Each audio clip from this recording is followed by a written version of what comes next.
Hello and welcome to Data Driven, the podcast where we explore the emerging field of data science. We bring the best minds in data, software engineering, machine learning and artificial intelligence. Now here are your hosts, Frank Lavinia and Andy Leonard. Hello and welcome to Data Driven, the podcast where we explore the emerging fields of data science, machine learning, and artificial intelligence. If you like to think of data as the new oil, then you can consider us, well, like car talk, because we focus on where the rubber meets the road. And with me on this epic journey down the information superhighway, as always, is Andy Leonard. How's it going, Andy? Hey, Frank, it's going well. How are you, sir? I'm doing all right.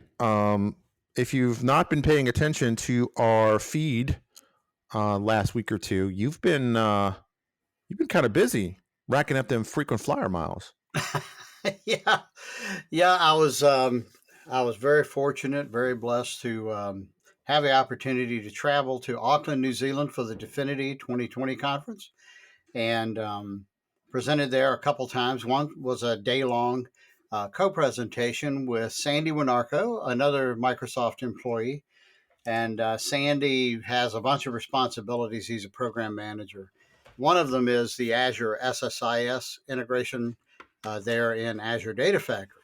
So you know this, Frank, because you work there, but I don't know if all of our listeners know that pretty much Microsoft has been reorganized, and everybody kind of answers to the Azure side. And I would say, I didn't say it, I said everybody.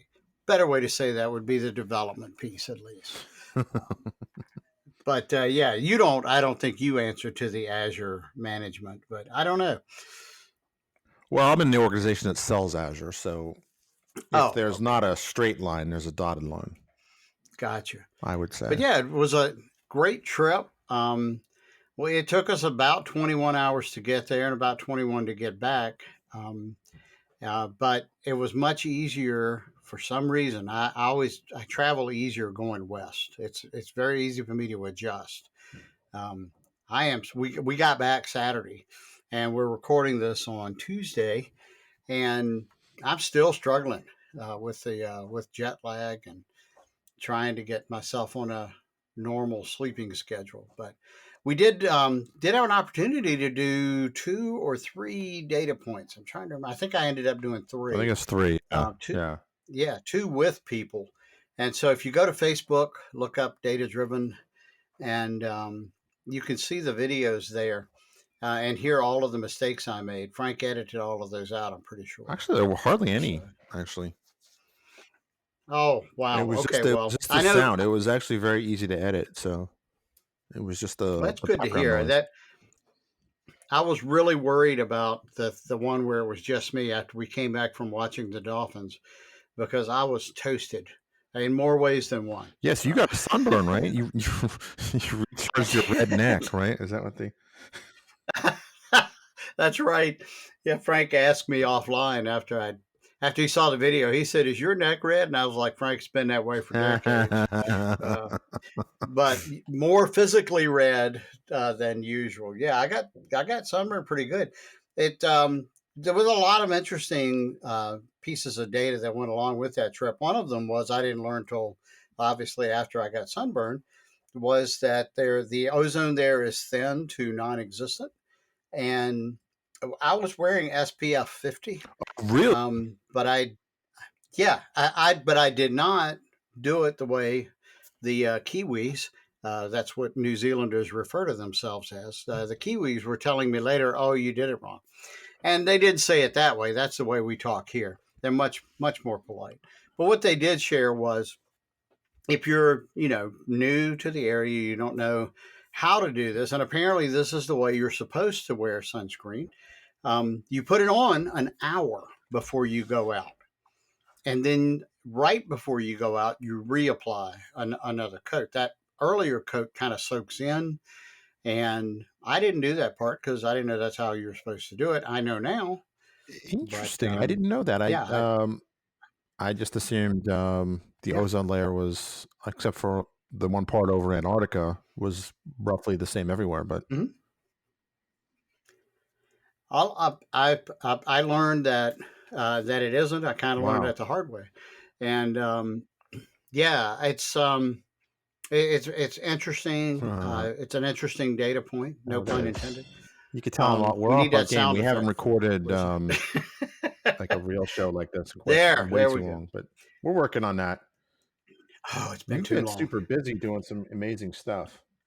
Way too long. We are. We promise. It's been fun, and coming up, we've got there's a conference scheduled in Europe, in London, the UK, at Sequel Bids. Looking forward to going over there for that. Business has been crazy busy, which is a great problem to have, but still a problem. You've been busy as well, Frank. What have you been up to lately? So I've been traveling. If you've been paying attention to the data points as well, although a couple of them I did have some good bloopers because apparently when you record on the street of a busy city like Seattle, there's a lot of noise. Who knew? What was actually really cool was we have an internal training conference called MLADS. Not MLADS. I got MLADS on the brain. Funny story about that. So we have an internal conference twice a year called Ready. And then usually you go to the summer one or the winter one. The winter one is always in Seattle. And it's cool because you're not that far from the mothership. So you get a lot of interaction with product team Sure. engineers and stuff like that. So this one was really good because it was my first chance I had a chance to play with Right. blockchain, which was fun. Got a chance to ask some interesting questions. Got a chance to work with some folks who've worked on some interesting chatbots from the consulting branch of the company. Very cool. And not just chatbots, like chatbots you've heard of. I'm not going into their names, but they definitely had some interesting stuff to do. I also had a chance to attend probably the single best quantum computing presentation I've ever seen. Hands down. Well, I've noticed that your blog, you've been putting a lot on franksworld.com about quantum computing since then. Right. And it's one of those things where I kind of had my, if you're a long-time listener to the show, you know about the Blues Brothers moment where I've seen the light about data science. And that was at the MLADS conference in 2016, where I realized that AI was the future. Now I realize with 2020 eyes or 2020 vision, hang on. That's like, well, it's like a duh moment, but back then it wasn't immediately, I think, as clear. So this time I went and there was a lot of talk about not just quantum computing, but quantum inspired computing, which is essentially simulating quantum states on conventional hardware. Wow. Yeah, okay. and that is a fascinating thing, and essentially if a quantum computer can solve something in, say, hundreds of seconds, where a problem that would take classical compute 10,000 years or more, this has the ability to solve the problem with about 6 months of compute. Wow. Give or take months, not millennium. Yeah. Not seconds, but not millennium. And kind of. Well, I think I read about this. No, probably on my blog, because I've just been fascinated by this notion because you basically write these quantum. You write algorithms as if they're running on a quantum computer and they're simulated. Now, and it seemed like that the thing that I read, and I'm pretty sure it was on your blog, was like these new algorithms are kind of emerging from running, these quantum code on traditional compute. So it turns out you can simulate quantum stuff on traditional hardware. Now, there's a lot of caveats to it, right? So it's not exactly, then the iPhone, iPhone 15 will not be quantum. The iPhone 25 might be. But I mean, I would say Right. we are really in the, a good analogy is we're kind of in the vacuum tube moment for this, because it still takes a lot of um, it still takes a lot of work to simulate quantum bits. It also takes a lot of work to measure quantum bits. And while we're going crazy with the soundboard, let's Oh, do it, that's Andy. Let's interesting. do a deep dive on quantum. All right. What do you think? You're going to have to do most of the talking. I'll be the color commentator here because you know way more about this than I do. Well, I've been geeking out pretty hard on it since November, because it's just a fascinating thing. And kind of the backstory to this was I did go, and there actually was a data point I recorded literally within minutes of hearing the presentation. Yep. And I can't talk about the presentation because everything in labs is kind of, NDA and all that. But Right. the short of it is, it was that, that aha moment, like this sounds crazy. But, when I was hearing it, I was like, oh, this sounds a little far fetched. But then, when whoever spoke in 2016 at MLAD said, this AI is going to be infused in every single Microsoft product, even PowerPoint, was kind of like, Right. So wait a minute, here we are. So the short of it is that there's an enormous gap in terms of what computers are capable today, at the scale of what they're trying to do. And there's a lot of innovation happening, not just at Microsoft, but a lot of companies are trying to figure out, how do you optimize data center operations? Right. Some of that is, what are you really trying to do? You're trying to compute, right? You've given some set of instructions. You're trying to optimize the compute, and you're optimizing for several variables, right? Cost, obviously, energy. Energy does factor in the cost, right? Cooling and stuff like that. So there's a lot that goes on into that. And the short of it is that there's a huge opportunity for innovation in how processors are designed and built. Oh, interesting. Particularly when it comes to artificial intelligence, because they require a lot of compute, particularly neural networks. And we've been lucky in the sense that, putting GPUs in the cloud, which at first blush sounds absolutely insane, because, graphic processing, why would you need that? Right. Well, it turns out a lot of interesting problems, or a lot of the neural network math, ultimately boils down to linear algebra, Right. or matrix math, depending on how you want to call it. Turns out that that's essentially what GPUs do. Yeah.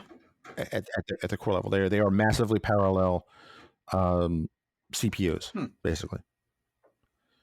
So it also turns out that if you phrase kind of the quantum simulation right, it becomes very much a matrix math problem too, which blew my mind. Yeah. So quantum compute, I think it's probably horrible phrasing, but quantum fever has swept the house, because my son is doing a science project, and he was while he was doing Taekwondo, I had my industrial strength headphones and stuff on, and I was taking an edX class on quantum computing out of Delft University. Okay. And he was asking me what I was doing while he was doing it. I was like, well, I was telling him I was taking a course on quantum computing. And he looked at me like, what's that? And I kind of explained it. And he's just fascinated by the idea that something can be both 0 and 1 at the same time. Right. It's not traditionally how things are done. Right. And there's a lot of pop science descriptions of, well, something is both 0 and 1 at the same time. And that's kind of true, but it's kind of not true. Right. Which sounds very quantum in and of itself, doesn't it? Yep. So this guy explained it really well. So basically, and I know I'm gonna botch the explanation. So let us know in the comments where I messed up, because this is definitely something that I'm still learning too. But ultimately, he comes up, and he if you think about this, right, is that a superposition of states is that something can be both 1 and 0 at the same time. Right. Now that sounds absolutely preposterous, doesn't it? Yep. How It can does. something be 1 and 0 at the same time? Right. And clearly, if you do the math and you think of it as an integer, clearly it's not possible, right? 1 plus 0 is 1. But, and this is the cool thing, and I've done LinkedIn live streams on this too, by the way, where I have a whiteboard, and it kind of makes more sense when you see a picture of it, is that it doesn't make sense if you do it as integers. But if you draw them as vectors being a kind of a fancy mathematical way to say a line, right? Right. So if you think of a horizontal line that is flat as a 0 state, right? So we'll say those coordinates on the line are 0, 1, right? Because or yeah, 1, 0. Because X is first. Sorry. So if you think of that as the 0 state, so that'd be 1, 0. That's the 0 state. Then 0, 1, where it doesn't go anywhere on the X, but it's basically a perpendicular line that goes up 1 unit. That's the 1 state. If you then add up those two vectors, right, 0, 1 and 1, 0, you get, drum roll. Oh, I don't have a drum roll. That's too dramatic. You get 1, 1. Right. So if you're trying to visualize this, think of it as a 45-degree line. Okay. So if you add up mathematically the vector of 0, 1 and 1, 0, you get 1, 1, which you can draw on a Cartesian plane. Remember that from middle school? I do. Would be a 45-degree line going from 0 to 1 up and 1 down. Right. That is superposition, because basically it does hold true to the, if you add state 1 and state 0, you get this kind of state that's both. Because it's not quite one and it's not quite the other. And arguably it's going in one vector that both of them apply to. Okay. That is essentially the fundamental aspect of what a qubit is. Now, what you're measuring in a qubit is how this is being measured on a real quantum computers. You're measuring a quantum state of a particle.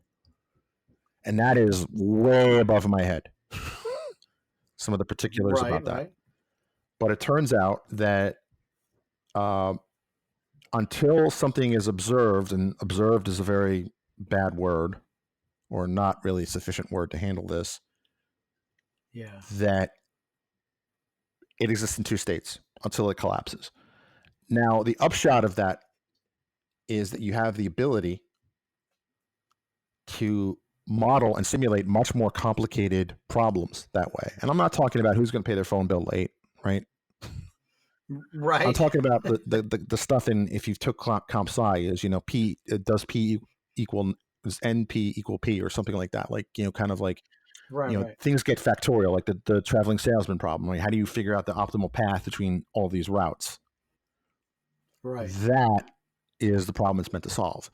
And you hear all these ridiculous claims, at least to me they were ridiculous till I understood why they are possible, is that, it'll solve world hunger, right? That's one of the things that quantum computing is supposed to solve, right?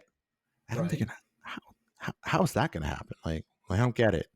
Yeah. So here's how that's going to happen. So it turns out all plant life on Earth take advantage of something called nitrogen fixation, which sounds really weird. Sounds almost Freudian, actually. But what it is, it basically pulls nitrogen out of the air and it uses it to build proteins, essentially. There's probably more to it than that, but that's my $1 version. That's my dollar store version, Andy. Of it. No one, and so one of the things that's been a real advantage in agriculture over the last maybe 100 or 200 years has been we create nitrogen fertilizer to help the soil along. But plants don't necessarily need that on their own. But we don't really know exactly how they do it. So, well, why can't we simulate nitrogen and this type of thing? Well, it turns out that simulating the molecules requires an enormous amount of compute, 10,000 years or more of compute. But, Oh, wow. apparently, with a quantum computer, you could simulate that and get the answer in a more reasonable time frame. So then we could figure out exactly how plants do that. It could also help in understanding how chlorophyll, and if you don't remember your high school biology, basically plants don't nearly need to eat because they are solar powered. Basically, they take energy from the sun, nitrogen from the air, not nitrogen, carbon dioxide from the air, and water, and basically convert that into basic sugars and maybe more complex sugars too. We do that. I don't know the exact number. I probably should Google it or Bingle it. It's something like 70% efficiency. The best solar panels right now we're about 30 some odd percent efficiency. Yeah. So imagine if you could model it and you get something closer to 70%, or maybe even do better than what chlorophyll does on its own. I don't know. I mean, you'll never get to 100%, but that's a whole other physics lecture I don't want to get into. But let's say we double it, right, to 60%, which is probably pretty reasonable. That would have enormous impact. Yeah. Because I play around with solar panels. I think they're interesting, but they're kind of a bummer because you have all this like, yay, I can power stuff from the sun, and then when you see what their actual output is, it's kind of disappointing. Don't hate on me. I'm a big fan of solar. I think it'll get there, but I don't think it's going to get there. Well, certainly not fast enough. But I mean, that's kind of the idea. Is that it can work. Yeah. So that's really what and all these problems, protein folding, and DNA and genetics, as well as how cancers are formed and how cancers grow, is all a function of protein foldings and action in these truly random environments. So quantum computing would help simulate that. Are we going to flip the power switch on a quantum computer and it's going to solve all our problems? No. And this is the part that excited me. Right. And alarmed me actually too. So after attending all this quantum talks and stuff like that, I'm like, well, I'm just going to install Q Sharp. And the quantum developer kit, which is, in case you don't know, is a language custom built for quantum computing and representative of all those states. So I installed it and I was like, okay, well, I saw the Hello World thing and I'm like, okay, that's pretty basic. And then I started reading about Hadamard gates and like, I had no idea what was going on, honestly. Yeah. I looked at it, I had no idea what's going on. And it turns out that the more you kind of poke at it is that all the algorithms that we're used to, we learned in school or learned on our own, all rely on the binary bit. So at the very fundamental level of the gates, right? If you think of the little diagrams of the the AND gates, the OR gates, the XOR gates, and stuff like that, because you're adding a third layer here or a third state, all of that, I wouldn't say has to change, but you have a whole new classification of gates, at least half a dozen. Okay. That open up more logic. Oh, wow. Functions at the fundamental level. That ultimately can change the type of algorithms you can write. So I'm talking stuff like sorting or searching or factoring primes, right? Factoring primes is actually a big thing. Right. It probably stresses people out about quantum computing because all of our encryption today make it so that if you have a very large number, it takes an awful lot of compute power to factor in the two primes that made up that big number. And that is kind of the cornerstone of modern encryption. Again, that's probably another lecture. And I will say that I like to think of myself as smart. But I will say the I first think couple you're of smart, times Frank. that I did get into watching quantum lectures and stuff like that, it gave me a headache. Like I could only last about 5 minutes. But you know what? Yeah. I saw that as a challenge. So now to the point where I can go Yeah. 45 minutes without getting a migraine. So if you, Nice. and there's Richard Feynman, who was a pioneer, a physicist pioneer, as well as an awesome educator, um, has a quote, something to the effect of, if you understand quantum computing, you've not been paying attention, something like that. Like, or not quantum computing, quantum physics. Like if you understand it, because it is so Yeah. counterintuitive to the laws of physics Yeah. we Yeah. know. And that's probably, the laws of physics we know is probably like Newtonian physics, right? You know, you throw a ball, you know, it can kind of do predictable stuff. Einstein added relativity physics, Right. which the math works out that if you're going on an airplane going 100, 200 miles an hour and you throw a ball down the aisle of the aircraft before the TSA guy tackles you, let's say you throw that ball at, say, 30 miles an hour. Newtonian physics would say that that ball is traveling from the point of view of somebody on the ground at 230 miles an hour. But hmm apparently, it's actually, according to Einstein, Right. traveling at 229.9999 miles.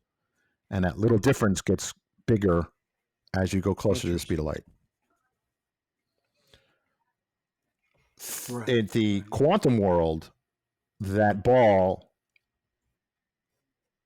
well, I don't know. I don't even know where to take the analogy, but I mean, like if you threw it down the hallway and then it, you know, the TSA guy tackles you, you could teleport from one point to the other. Like it's just so like outside of our normal range of experience that it is kind of confusing. Yeah. Yeah. Well, when I think about quantum, and I know this comes into it, um, the words, these are Mm-hmm. words that I know, not concepts that I understand. Yes. But things like quantum entanglement, um, quantum tunneling, certainly uncertainty, Heisenberg's uncertainty principle. These are the kinds of things that I think about. And I promise I'm just I'm working my way up to being a noob at the popular side of this. Okay. But the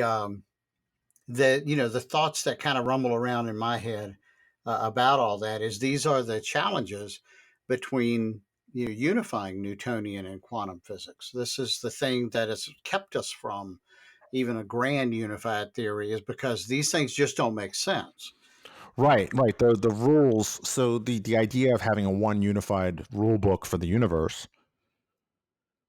it doesn't apply once you Yeah. get to a smaller level, once you get to the Right. subatomic Right. level. And that's actually been a problem with chip design, is because we've gotten these transistors so small, they're down to the size of an electron, and that's about when this starts becoming a thing. So like electrons can just pass through stuff if it faces enough resistance or if the conditions are right. Again, Hmm. not an expert in this. What excites me from a software developer's point of view and a data scientist point of view, and it also scares me too, because when, on software developers and anybody who's worked with computers long enough knows, like once you learn the new syntax of the language, it's not, and some of the particulars of the language, it's not really. Python looks an awful lot like Perl. Perl looks an awful lot like Java. You know what I mean? There's different, Yeah, I do.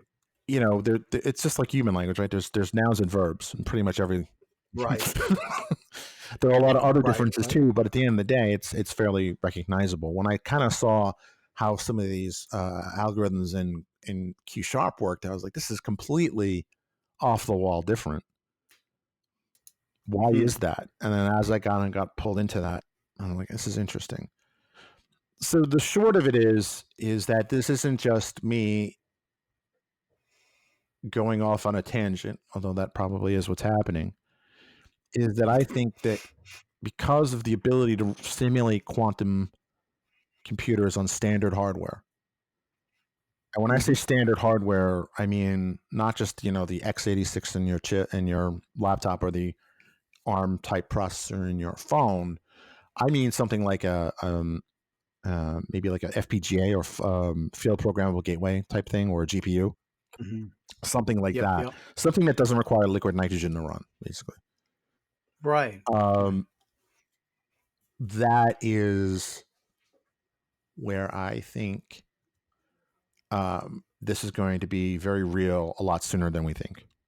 Inside of 5 years. Well, I'm with you there, Frank. One of the things that I gleaned from watching one of your data points, even though you couldn't share some of the details, I'm sure the juicy stuff, is right on the bleeding edge. So we weren't able to pick that up, and that's okay. We want you to keep your NDA.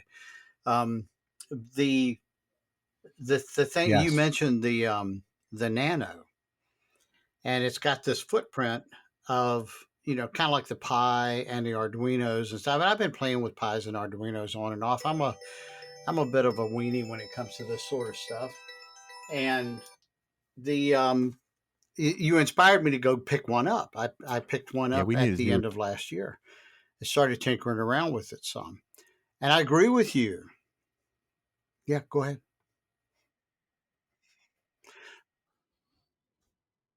No, we need to do a deep dive on that one because I want to know more about that myself.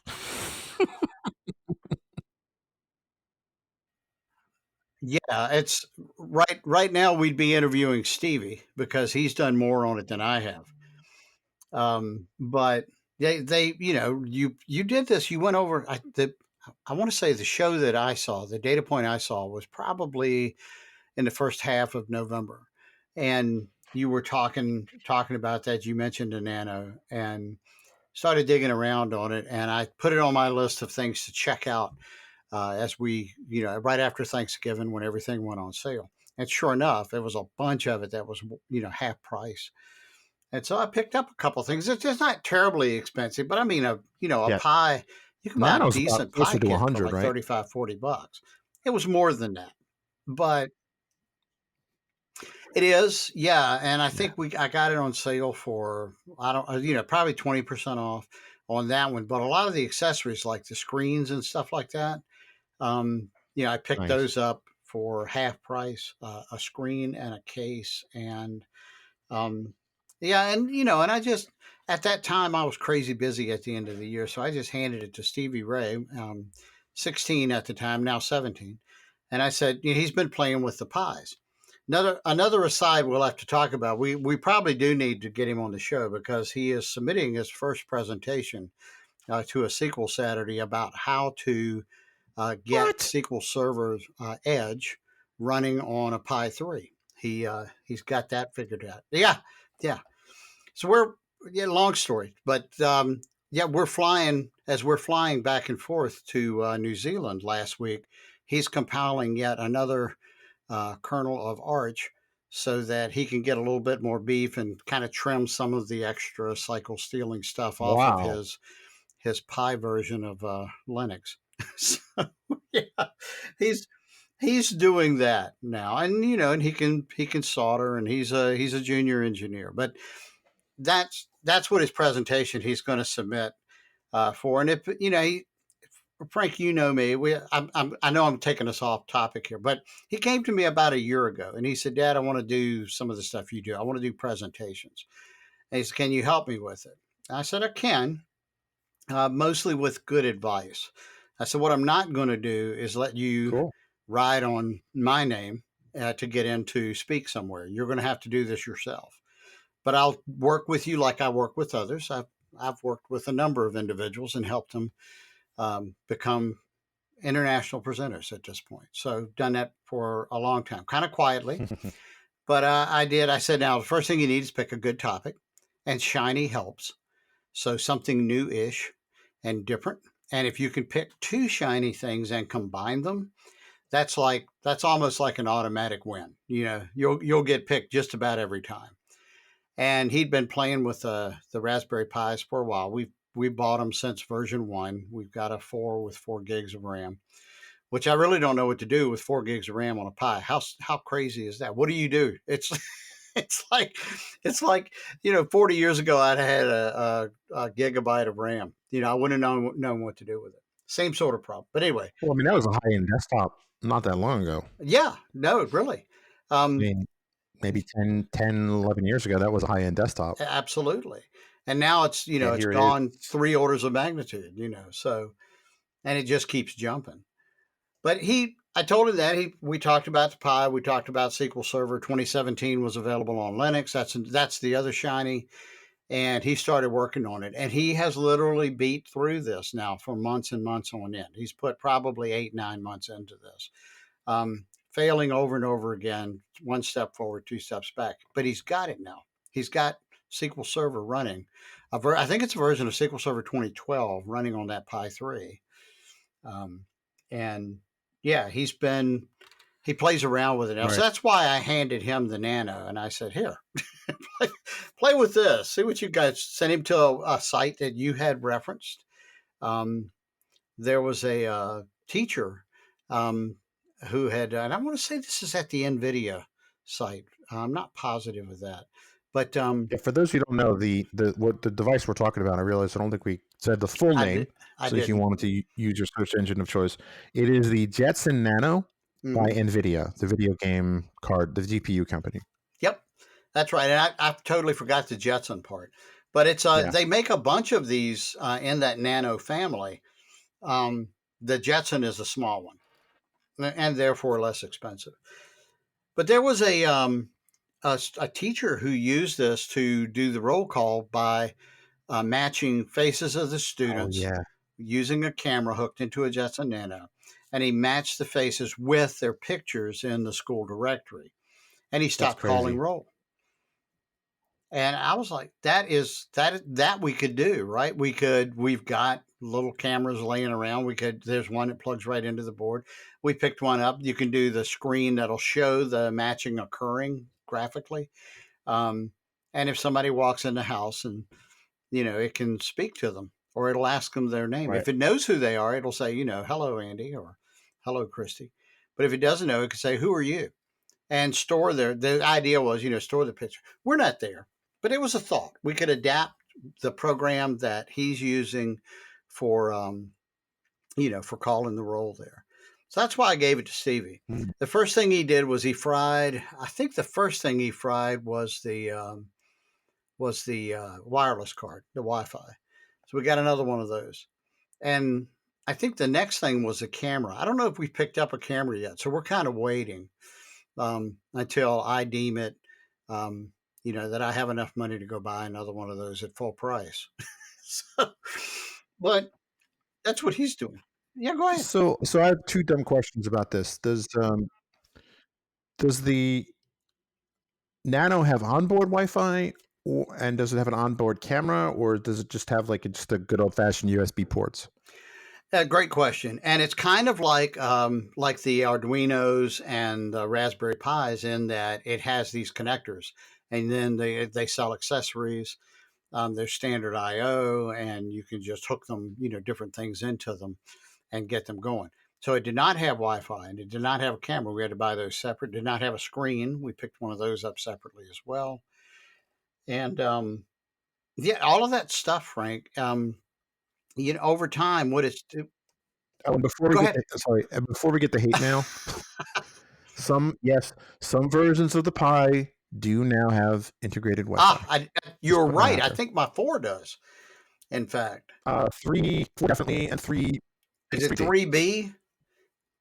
Yeah. Yeah, I think you're right. I think it is 3B. But I hadn't. I mean, we hadn't done a Mm. lot with the. I hadn't done a lot with the Wi-Fi on those. I've been using them like the Kano kits with the Pis. Those are great, by the way. That's cool. Great for getting kids into this. They're about $100. And we got some a few years ago for the kids. They ate it up, and it's just you're doing the same thing I'm doing, Frank. We have kids in the like 6 to 17 range right now. We're just throwing as much tech and programming at them as we can, because I'll speak for me. I'm getting older, and I want somebody to take care of me so I can fish more. That's really my goal in all of this. I need to catch more fish. But these kids, yeah, your and my kids are awesome at this. I was just going to say they Oh just yeah, both are. and the funny thing Both is, sets is are. that my wife's an engineer, so we're a 2 engineer household. So it definitely has some interesting. There's some interesting weirdness about that, goodness. But it's a good thing. I think it's a good thing. But my older son is Cool. always building stuff, and my younger one seems like he's going to be following that same thing. And I It's a think it's a good good thing. time. When I was a kid, Yeah. all this talk about people who are not encouraged to go into STEM. When I was a kid, we were the Mhm. misfits, we were the weirdos. Um, and I think that the future economy is going to depend on folks that who are comfortable with this, not just can do it, but just they kind of think naturally in Oh, this. And absolutely. I also think that if you kind of look at right now, as we say this, the coronavirus is kind of running its way out of China. And if Yeah. Andy and I are both big fans of Nicholas Nassim Taleb. I think when the dust settles from this, smart countries, smart people are Yeah. going to say, having all our manufacturing in one place is Yes. a very fragile system. And I know that there's some controversy because, various political figures have kind of said rather insensitive things along those lines. One, if you expect sensitivity from a politician, you're going to be disappointed more than you're not.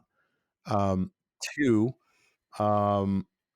it's not a sustainable system, because sustainable systems have to be, Sure. if not resilient, ideally anti-fragile.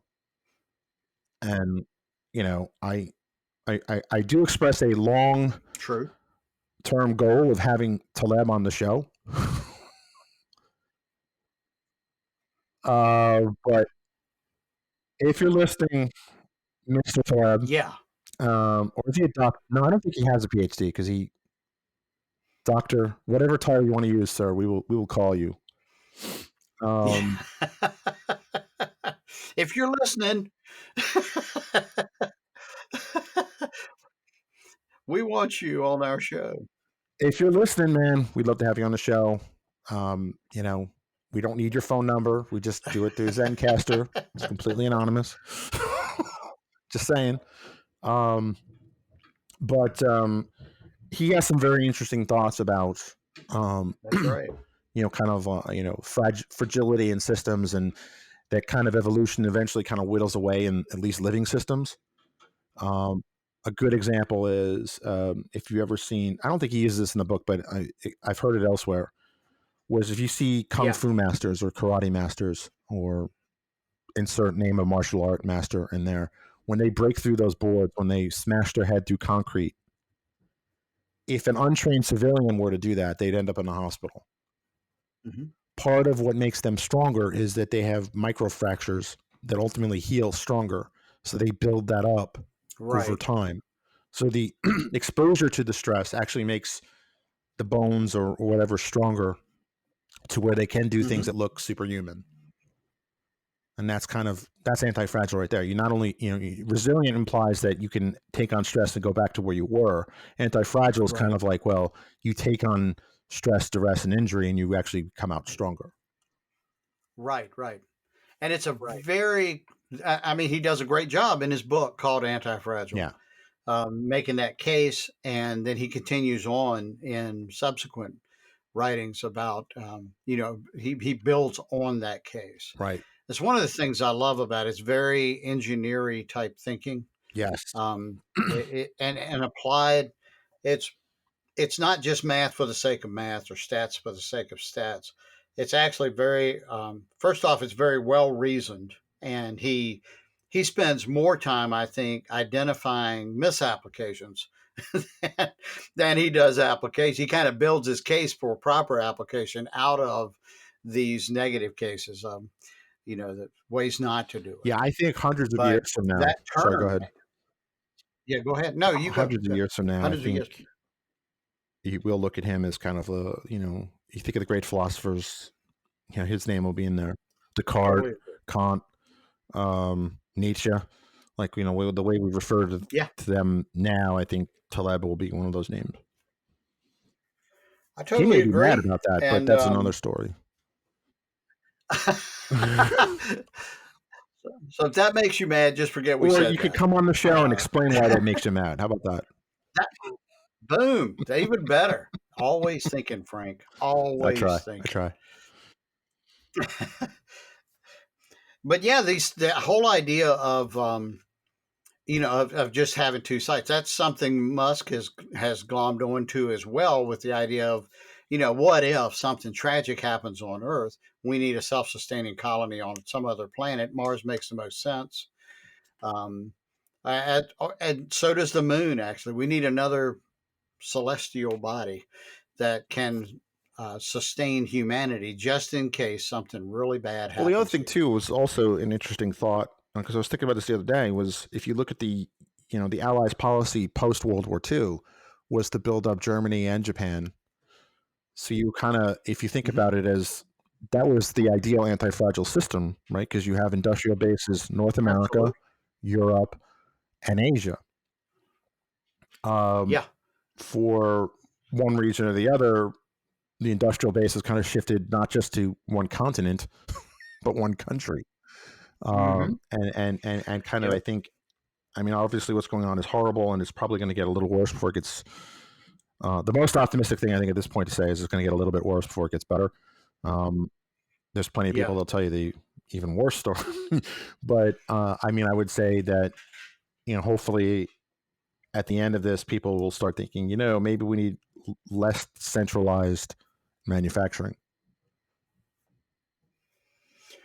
Yeah. Yeah. It's not a bad thing, and that's one of the things that's happened in in our recent economic slash political climate here in the U.S. is that some manufacturing has returned. And I have to look this up, Frank, but there was a really interesting book that I read about how it was about the United States. And it said, basically the point it was making was when we outsourced a lot of our manufacturing, that's not all that went. Interesting. And we lost some other positive aspects.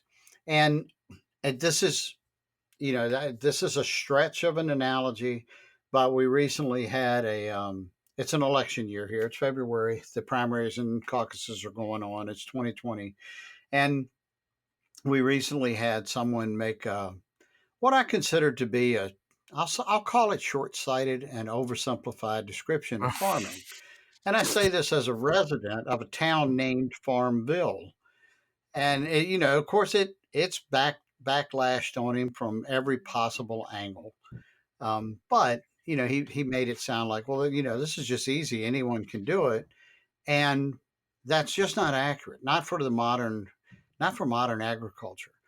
And I've been doing agricultural automation and that sort of related work since, gosh, the Wow. late '80s. You know, and it just, it was just it, we've had instrumentation, we've had um, all sorts of data collection going on in agriculture. And if you read about some of the automation that's taking place now in farms in the Midwest, well, it's having the same sort of impact. I'll say it that way, as automation is having in the data world, where back in the day you'd have a physical farmer per so many acres of land, and when the tractor came along, then the amount of land that a farmer was able to farm grew because of that automation. Now you've got a machine to help you manage that. And we're seeing kind of that next leap where the machines can be either autonomous or semi-autonomous, right? I mean, everybody talks about the Tesla truck or self-driving cars and all of that sort of stuff. Frank, you've talked about it with Right. your Honda, the new Honda you got. And where some of these leaps are going to occur is in off-road. And agriculture is a fine example of that, where you can just program or just send out, launch, if you will, the combine, and it'll go Absolutely. And harvest you the have a lot wheat. less traffic. You have a lot You know, less external factors to deal with. yeah, And you have a certain amount of tolerance there. I'm not a farmer. Um, I I lived in the same Yep. city where that guy was mayor. Um, I think, honest Frank, I think they're all doing their best. And there's something oh no, every no, single one of them says. I was just talking a little bit about politics. There's something every single one of them says that I look at and go, that's a really great idea. And then I there's something else I worked on K that's Street, kind of man. like, I what saw are I you saw a bit thinking? that how the sausage was made. I wasn't on the factory floor, but I was like in the little visitors booth watching the sausage get made. Like, oh my god, I get you. But yeah. what you're saying though about this, I mean, think about how this could impact. And one of the things is if it's autonomous and it has the right instruments and it's okay, it's far, the fields are vast now out there in the Midwest, especially. Who's to say they Oh can't run yeah, at I mean, night? there's all You sorts of know? unintended consequences this is going to have. I mean, one thought I had was while you were saying that is, well, why the hell can't I get like an autonomous thing to mow my lawn? You know, I mean, Yeah, there are things where exactly. people have built their Yeah. own on YouTube and stuff, but I have an acre, and when we looked at getting an Yeah. electric lawnmower, let's just say the battery tech's not there. Uh, if you have a third of an acre or Not less, quite. it's probably Yeah. a no-brainer to get an electric one. But beyond that size, it becomes Yep. a kind of a logistical nightmare. But what if it would every day or every couple of days or X amount of days, it would go out and it would do a third of it, and then the next day it would do a third of it, and then the next day it would do a third of it.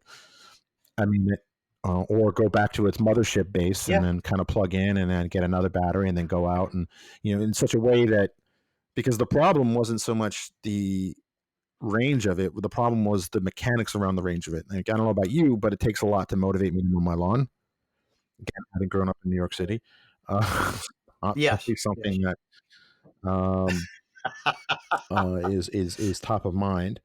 Uh, Well, you have two built-in lawnmowers there, and they will want to do this in a few I don't know. years. They probably want to do it now. I'm not convinced. I can barely get them to empty the dishwasher now, so Well, that's different. They're that's they're true. not You gotta get a driving tractor, something. yeah. You get a little lawn tractor out there, I'm telling you, they're gonna be all over that. But I think what you're What's a describing could yardba? be called a yardba. Oh, for real? So it is actually It's like commercially a available. Roomba for the yard. Oh, you sounded so convincing. I don't know. I'm making up words. I'm published. Ah, Frank, I I'm love I'm it. published. It's a I love license it. to spell. Uh, I am published too. That's right. you're published too. Silver So, but I don't. I mean, somebody's probably already built this already, something like this. But yes, I'm sure there's tech out Actually, there you already should that get takes your care of that. son the Jetson But that's Nano, it's a an great electric idea. lawnmower. Make it happen. It's not like that's the cool thing that this is not an impossible thing. It's just not been built yet. The Lego parts are totally there. It's a bit like watching like something from Right. IKEA, right? Like you see it in your head and in Hmm. the hieroglyphs that are kind of Swedish hieroglyphs, I call them, the instructions. And oh wait, it's been a while since we used that.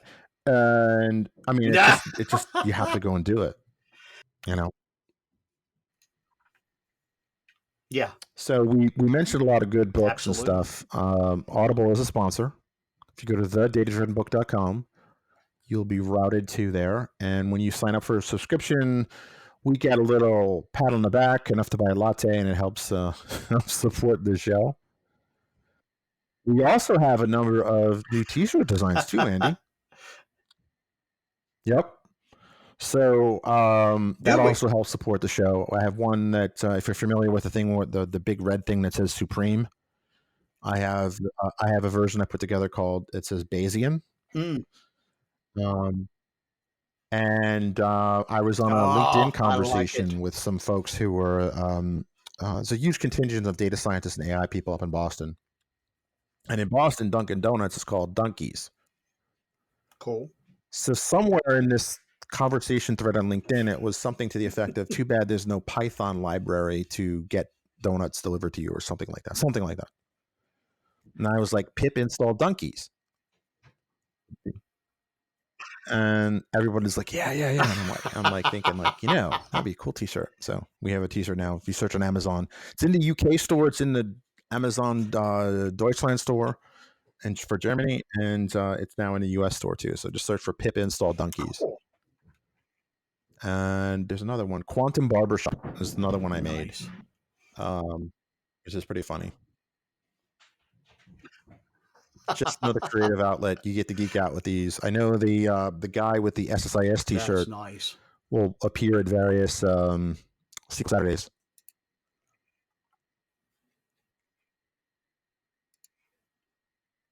Yeah, I think he's based in Tennessee. Yeah, he was in. I think he was in Atlanta Nice. last year. I was Nice. down there, and he came up to if me, you and have I no was idea what we're like, "I talking know about, that shirt." it's a T-shirt says SSIS, but it's in the style of the ACDC logo. We did have the KISS logo, but there were some graphical problems Yep. with it, and I'll just leave it there.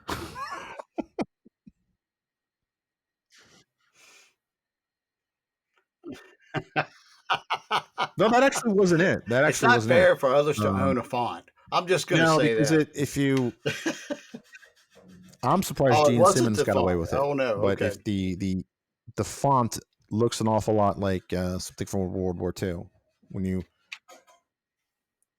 have the two S's together, when it's KISS, you can kind of look the other way, but it Oh, looked I really didn't think weird of that. when it just said SSIS, and it was just like somebody complained about it, and I'm like, really? And I kind of looked at it, I was like, yeah, that's not the look we were going for. Yeah, you did the right. So then I changed it to ACDC. Yeah, and then so the same guy True. complained about that one too, and I'm like, really? The Come on. ACDC works. Yeah, the ACDC definitely works. Well, Now, once it is is an what it outlier. is. So, Twice, but I mean, that's a pattern. even the stop clock is right twice a day. So I mean, like he was right about the SSA, about the Yeah. KISS logo. So, which is a shame because that would have been it was an epic looking T-shirt. Connotations aside, He was. but the other thing was, Yes. I forget what I was saying. Oh, and the Supreme logo, it's weird. It's in the Amazon Germany store and the Amazon UK store. The Amazon US store would not approve it because they thought it looked too much like the official one. Which is funny because if you search on Amazon, there's like hundreds of other shirts, other designs that were also approved. So Okay. whatever. So that's why it's on Teespring, which is much lax thing. It's called parody. It's protected, fair use. Just putting it out there. But no, I mean it does help support the show, and you get something out of it, physical, tangible. And with the Audible sponsorship, you get something out of it for your head. Yeah. Whether it's any one of Taleb's books, and it's called the Inserto, right? Is that what it is? The Inserto, where all of his books. Yeah. Ultimately, his goal is to have all of his books kind of be part of one big master work. I think so.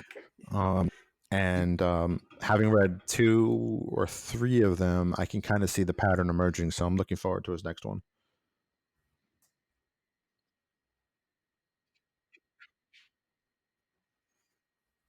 Same here. Yeah, and he's working on it because if you follow him Yes. on Twitter, every now and then he posts screenshots of the Interesting. manuscripts. And kind of some of them he's asking for feedback. He's doing a request for feedback. But yeah, and it seems totally legit. I mean, he's just trying to get people's response to something. Sometimes people will volunteer their feedback, and often it doesn't go well. I'm just going to say it's kind of like arguing with Linus Torvalds. You are not going to win. Just Right. Right. Yeah. So it's an interesting things that are happening in the world, technology, otherwise. We are about at the hour, and I do. you have a slow, yeah, you we're have a gonna have to let small, this you have a slow upload. connection out in Farmville. Yeah, I think Frank, this was a great idea. We So- talked about doing more of these shows because the very first one we did, where it was just you and me, we thought, no, people are going to hear there's no guests and they're going to go away, and it was probably the most popular show there for a while.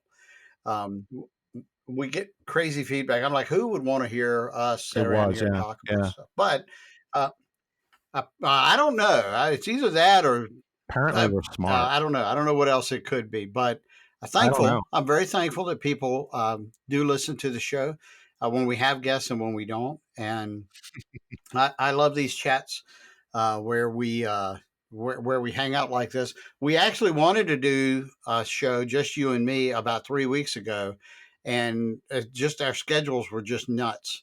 And it wasn't on this, I don't think. I don't think this was the topic. We were just talking, hanging out and talking. We were like, we need to stop right now and get on Zencaster and start a show. Oh yeah. I, I know. I was in my car using the hands-free, of course, and we were talking. I was like, "Damn it, we need to record this." yeah. But so you all have a good day. We love doing these shows. We want to have guests on the show. We have a number of people lined up, but with you traveling around the planet, me traveling around North America, it's hard. It's just been really hard to coordinate our two schedules, let alone a third person's too. So that's something that we need to we will figure get that one Promise. out. We will. Probably before a real quantum I would be computer will willing be in to your say phone. a 99.9% chance that we will beat quantum computing to your phone with a really There cool you guest we've go. been talking with since before the end of the year. So, yeah. Right. What's really funny is, and I'll leave on this note, is that there's somebody, a mutual acquaintance of Andy and I's, and someone who has been on the show. I sent him an email, and he wrote me back with this random thing, and I'm like, what the hell?